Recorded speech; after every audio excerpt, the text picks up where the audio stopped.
Good evening, everybody, as the London dashcam says. Good evening, everybody. I just thought I'd do a quick video about how today has gone, really. Mainly from a Burnley perspective. I can already see someone rolling their eyes. I'm turning it off. That was just... I said before the game that, look, we're going to lose. I think 2 or 3-0. I'll take 3-0 now. I said, but what I don't want to happen is a complete annihilation, and for us to come out of the game where people are thinking the Championship must be a terrible, terrible, terrible division if this team are winning it at a canter, 13 points clear of second, 17, 16 points clear of third, and yet they've been absolutely demolished by Man City. And unfortunately, after the first 30 minutes, I was genuinely really happy watching us perform. I thought we're up against a team in which Company has already said he's learnt a lot from Pep. Pep Guardiola is basically his influence. He is basically doing everything Pep Guardiola does, but with his own teams. And he was schooled today. Schooled. I mean, I didn't expect... Well, I expected Man City to make changes, but when you see Haaland in the starting lineup, your head just drops, especially when you're a Championship team. I mean, we were already up against it. The fact that it was at the Etihad. The fact that it was already at the Etihad, we knew that you've got a 0.1% chance of getting something out of the game. That being maybe a goal. But when you are performing at the level that we were in the first 30 minutes, or 31 minutes to be precise, we were doing okay. But then, just like that, Haaland out of nowhere, and then 2 seconds later, Haaland again. We get to half-time, 2-0, and then after that, it was as if Guardiola had shoved the rocket up the backsides of his team and just said, I want blood. Man City were a completely different animal. I said, if we're talking fantasy football here, I said that moving forward legitimately, you get on Man City defence now. Yes, I'm sure again someone's going, yeah, but which one? Which one? I'm telling you now that the likes of Diaz, Stones, those two alone, just get them in your team. Because every Premier League game they're going to be playing, probably Diaz at a push. They were a different animal, like I said, in that second half, and not going to lie, it got to the 5th goal and I'm just like, I can't be bothered to watch this. This is just bad. I mean, I put a jokey tweet out, and I just said, now I know how every Championship team feels, other than Sheffield United, because Sheffield United battered us 5-2. But in all seriousness, it was just depressing watching your team that's performed so well this year just be schooled. And it's not just that, it's the next level, isn't it? I think Jason speaks a lot about it whenever he talks about Man United, very eloquently when he talks about Man United. And from my point of view, it turned from a Manchester United, Man City A team versus, say, a Man City B team, to then the Man City A team versus a bunch of children. That's what it seemed like to me. And it wasn't pleasant to watch whatsoever. It wasn't pleasant to watch. And I think Company's going to learn a lot from this. I think he's going to learn a lot. I think him and Pep will probably have a nice conversation afterwards. There's a lot of nice things I saw before the game started about Vincent Kompany and his legacy at City. I didn't realise that the goal that he scored, the Thunderbolt against I subsequently found out it was against Leicester, but that goal was in 2019. That's crazy. It's crazy to think that he was still playing in the Premier League in 2019. It's only 4 years ago. And yeah, I think him and company will have a very long conversation. It's one of those where I think company will take stock, and essentially it'll be like, look, we're not going to be playing Man City every week, which is true. That was our 4th loss of the whole season, and 2 of them have been against Man United and Man City. That's it. That's all it's been. And I think I'm stating the obvious. It's now just a case of just focus on the Championship, get through that. We win the next 3 games where we're promoted officially. If we win the next 3 games, or just win 3 games and we're promoted, I want us to at least go up setting some form of points record. That would be really, really good. I'm hoping that the team don't let their heads drop and think, oh great, we've been absolutely brushed aside by Man City. What do we do next? I think that company will get us back up to speed. It's just a good thing there's an international break, to be honest with you. Talking of which, we then move on to obviously today. And yeah, so let's get real here. Today has been a very, very peculiar game week. As I stated on the stream earlier, and to all the kind people that joined in watching, I predicted before the matches, as you would have seen on the video, I thought, within reason, pretty low scoring, barring... I'm not used to being up this late. What, 8:10, Steve? Yeah. Barring the Brentford-Leicester game, where I thought that would be a lot of goals in it, and I thought Chelsea would have, well, specifically for Chelsea, I thought they'd score some goals. How wrong I and a lot of others were. I think the only game that isn't a shock is Aston Villa winning 3-0. But I mean, I say that Brentford drawing with Leicester. I mean, Brentford seem to just... I mean, do you know what? I'm going to check right now how many games of late Brentford have drawn. Because 1-1, because obviously they're like, apart from the game the other day, but they just seem to draw quite a lot of games. They're not keeping many clean sheets. Yeah, I mean, in the last 7 games, they've drawn 3 of them 1-1. They're against Arsenal, Crystal Palace, and today against Leicester. Okay, in fact, ironically, the 2 clean sheets that they've kept were both against Southampton. In the last 7, this is 3-0 and a 2-0. But prior to that, could edit that yawn out if I wanted to. I couldn't.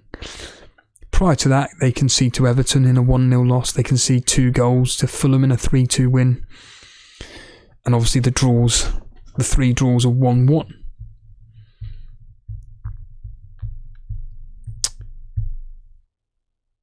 But, you know, like I say, Brentford conceding is almost like as inevitable like Newcastle conceding. But up against the Leicester team, I mean, Leicester like to score goals but concede goals away from home, whereas Brentford like to score goals and not concede. So yeah, I would have thought Brentford could at least... I mean, by all accounts on the radio today, Brentford should have got more goals. Obviously, of course, Maddison... I mean, in the Aston Villa game, for example, from a fantasy football perspective, Watkins coming through with the assist. I know Dread FPL had him as captain.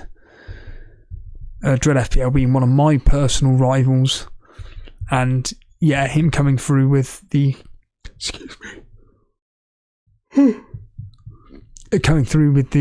assist there.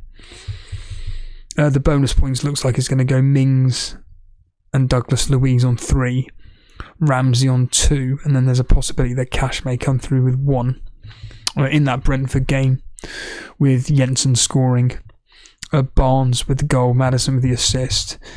You've got Jensen getting 3, Hickey getting 2, and Ricardo getting 1. Obviously Maddison getting a yellow card in that.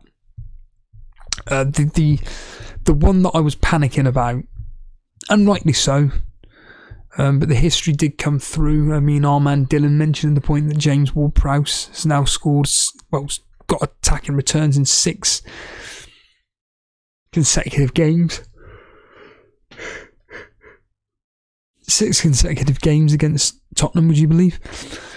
He got a penalty late on, but it was Walcott, Ward-Prowse and Adams with the goals, Maitland-Niles, Walcott, Mara with the assist, and then Kane, Perisic, Pedro Porra with the goals, Son and Kulusevski with the assists. And by all accounts, Kane had a very quiet game. He took the one opportunity he was given, he scored.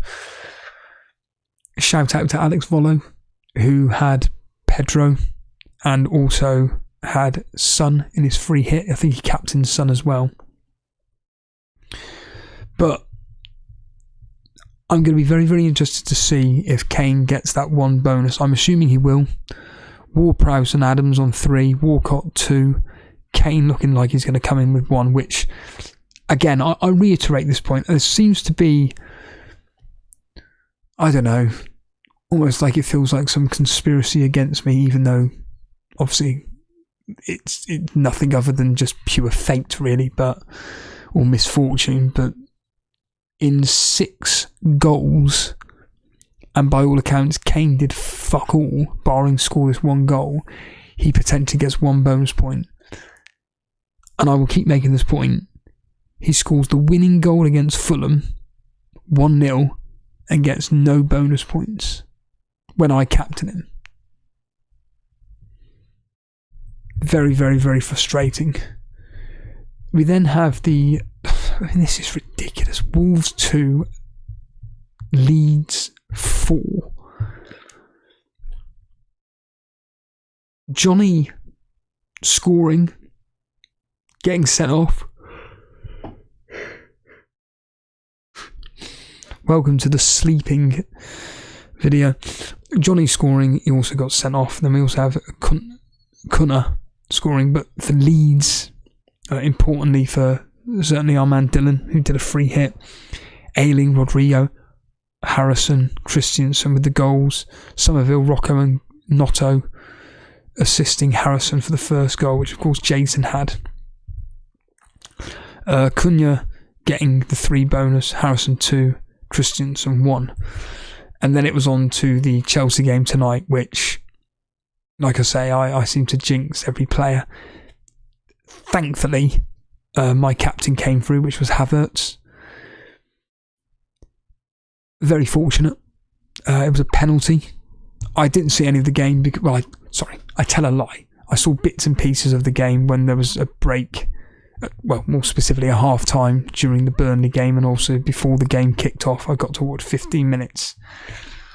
And on each of those occasions, I saw that Havertz had a couple of headers that one he should have hit the target with from a corner from Chilwell of all players, and there was another one with a good save from Pickford. On another day, Havertz could be getting those, not just on target but scoring. He didn't. I'm very grateful that he got the penalty. Reece James that got the assist for that. I don't know what happened, I haven't seen any of it. Decore and a late goal from Sims, but another bit of fortuitous luck coming through for me with Tarkowski getting an assist. It's looking like Decore is getting 3, Havertz with 2, João Felix with 2, and Sims coming through with 1 bonus point. And once again, And obviously Jason's Pickford coming through with coming to get him bonus save points, so he got 3 points instead of 2. In fact, to tell a lie, because he conceded 2 goals, it means that he's only going to get 2 points, isn't it? Jason, I don't know how Jason is going to be feeling after today's fixtures. Yeah, Pickford got 2. He brought in on a -12 Chilwell, 1 point. Maddison, 4. Kane, 12. And Son with 5. The thing is that 2 of those players don't have a double game week, which is Son and Kane. They're then up against an Everton team who are very good at home at the moment. Tottenham are poor away from home, but they're scoring goals. He got rid of De Bruyne, Mahrez and Haaland and Robertson. Robertson, another one that's got a double game week. Haaland is expendable, Mahrez again, and De Bruyne. I don't blame him. But certainly I think that what's going to fascinate me is what he does for the double game week. I think I counted that he had 7 or 8 double game, or 9 even double game week players. But Ward doesn't look like he's going to play, and it's a bit of a problem for me as well. So, obviously the fact that De Bruyne, Mahrez, Haaland, Robertson, that's 0 points. He's going to be up. I mean, Kane already wiped out the 12 points. Could be picking up bonus, so let's just say that's 1 point. So that's 2 points. Son, 5, that's 7. Maddison, that's 11. Chilwell, so we got with 1, so that's 12 points. So took a -12 and made 12 points back. Whereas from my point of view, I did a -4 and I made back, with Havertz coming with 2 bonus, that's what, 12, 14, 10. I got 11 points on my -4, if my maths is correct there. And the key for me is the fact that I got rid of a double game week player in Trent Alexander-Arnold. I got rid of Haaland.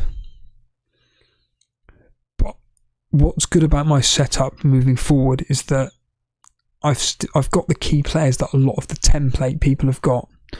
Watkins as an example, Havertz as an example, Rashford.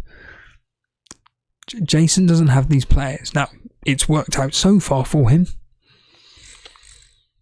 But when you look at, for instance, with his other rival in our man Dylan in the Moderator League, who again did his free hit. He's on 34 points. Captain Kane. A lot of familiar faces there. Kepa in goal.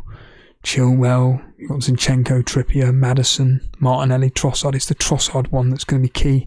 Harrison, Tony, Kane, Watkins. So our man Dylan now goes back top of the Moderator League. He goes top of the Moderator League. Just. Because it's like, I think it's like 3 points in it or something like that. Whereas when I look at like my rivals, for example, in Blonde, 23 points today. Her differentials. Kane getting ahead of Buemo. Jensen, of all players that she had. I mean, who the fuck has Jensen? Apart from Dallypool and Blonde. Jensen coming through, of course. But there's like, it's the likes of my captain. She captain Chilwell. Even people like John Harris, even the even No Weak Foot that are top of the what do you call it? Members leagues and the YouTube chat leagues. They captain Chilwell. So, but these people have got such heavy leads ahead of some of the rivals.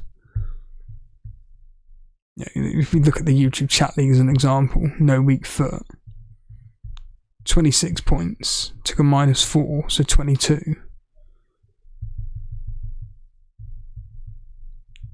There's those slight differentials in Moreno coming through for him. It's that Chilwell captaincy absolutely gutting, considering how well. I think they've almost conceded a third of their. So Chelsea had only conceded 8 goals at home all season, and yet today they conceded a third of that, or whatever the maths is. Yeah, it's a third, Steve. Conceding 2 today. Odegaard and Saka still to play. So you think that no weak foot should be okay, but obviously the likes of, and I look through the YouTube chat league as an example, you've got no weak foot 26 points, Matthew Zaishi 26 points, John Harris 24, Jovan 26, Ayush 18. Bloody hell. Okay, he's taking the piss there because he's deliberately bench players, and he captained Rashford but also vice captain Kane. He's got Trippier, Odegaard, Tony on the bench, and they'll be coming on for Rashford, March and Matoma. Okay, so that's a bit of the false points there, but yeah, it looks like, I mean, I don't know the exact average, but looking at just this YouTube chat league as an example, a lot on 26 points. I mean, well done to Seb Long, 37 points. 37 points, Captain Kane. It was Tyrone Mings is the big differential for him. Mings coming through for him there as a big differential. Even when you look at, like, the Rivals League, where you've got Matthew Zaishi again, 26 points, Capkin, 28, Toffee Men, Luke Jones, 21, John Harris, 24, Joe Nicholson, 21. Some of these may not even have had their captains play. I know Joe, I don't think, he hasn't. He's got Saka. Saka captain, as an example. And even in the Members League, you've got Harry, who's got 18 points, but again, he benched certain players. So he benched Botman, Trippier and Watkins. But that's only 9 points. So again, 27 points. It's looking like with most, so let's say Harry 27, no weak foot 26, Matthew Zaishi 26, 21, 24 down to John Harris. There's not many that are getting these high scoring, with the exception of just now with the 37 points with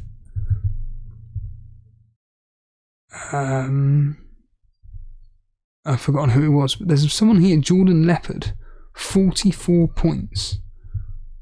He did a -8.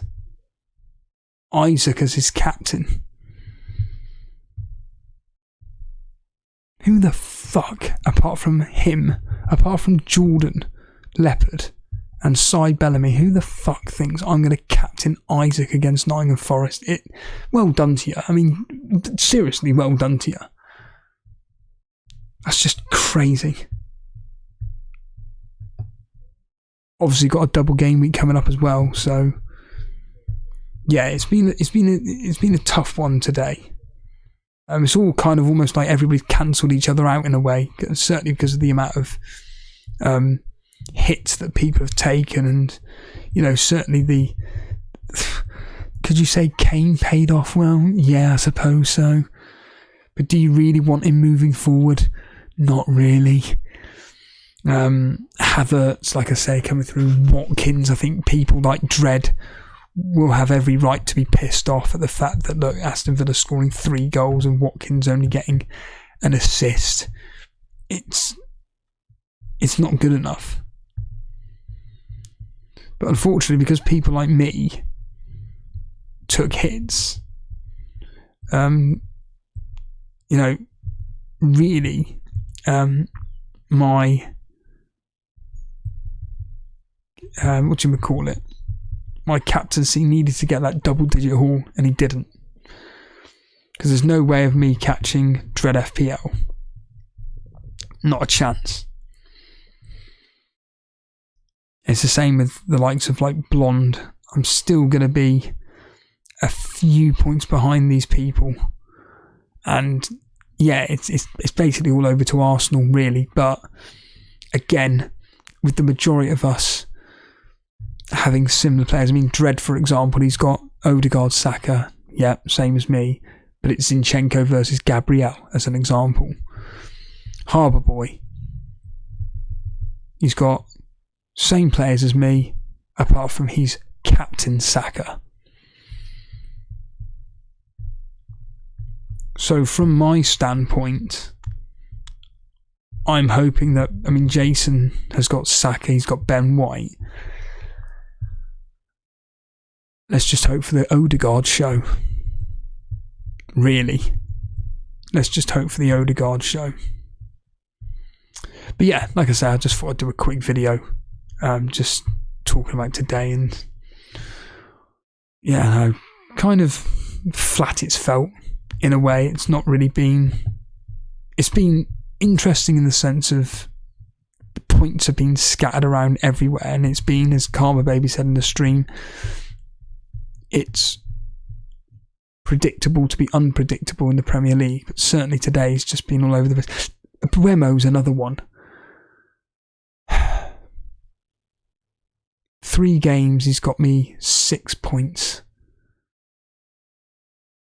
And the only reason why I got him in is because he was just 5 point whatever million, and I thought, well, for a striker that's got some decent double game weeks coming up, why not?